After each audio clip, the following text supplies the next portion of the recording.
O Deus do sobrenatural transformou a minha vida e eu quero compartilhar o meu testemunho pessoal com você nesse vídeo. Olá pessoal, bem-vindos de volta. Nós estamos na nossa segunda semana e nós vamos falar do Deus sobrenatural da palavra. Mas antes, não esqueça de se inscrever no canal se você não se inscreveu ainda, curtir esse vídeo, compartilhar com o maior número de pessoas e, claro, fazer os seus comentários para que eu possa lê-los depois. Mas nós começamos falando e eu quero continuar sobre o meu testemunho pessoal, sobre esse Deus sobrenatural que me alcançou. E após a minha conversão, eu comecei a ter uma fome, uma sede, um anseio. Eu queria entender, queria saber o que é que Deus pensava, quem Deus era, porque eu havia sentido a presença dele no dia em que eu me rendi a Jesus, naquele dia que ele me encontrou no meio do caos, e agora eu precisava então conhecê-lo um pouco melhor.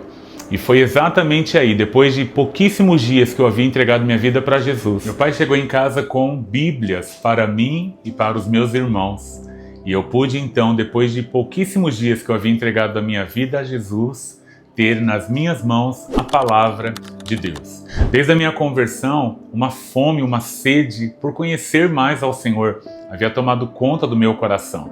E na medida em que eu ia folheando as páginas daquela pequena Bíblia, eu ia lendo, eu ia tentando entender o que a Bíblia estava me dizendo, a revelação que Deus tinha a respeito dele mesmo na sua própria palavra.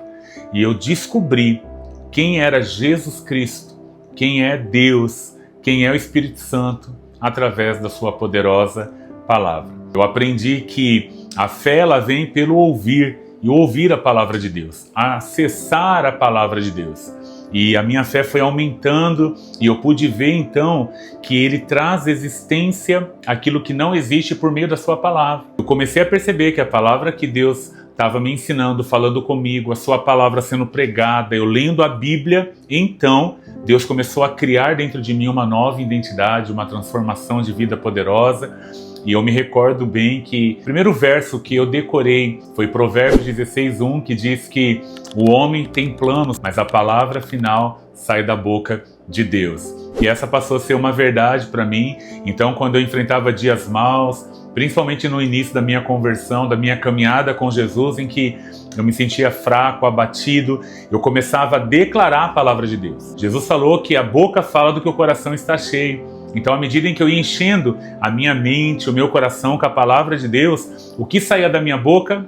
A palavra de Deus. E então, quando eu liberava essa palavra, Deus trazia existência àquilo que realmente não existia. Ele trazia forças na onde havia fraqueza. Ele trazia esperança na onde não tinha esperança. E a palavra de Deus começou a fazer parte, desde então, da minha vida. E eu pude perceber que a palavra, nossa palavra, também tem muito poder. Então, à medida em que eu libero a palavra, essa palavra ela é uma semente. Aprendi com a apóstola Valnice Milhomes que eu não devo verbalizar aquilo que eu não quero ver criado.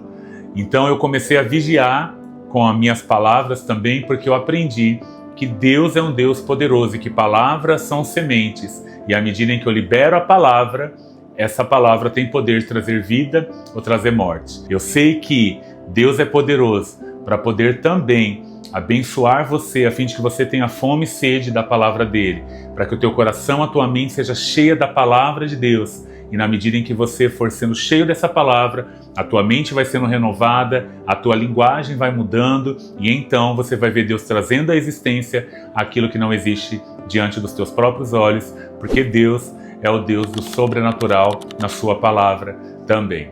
Eu quero continuar compartilhando com você esse testemunho de vida, mas eu espero você na próxima semana.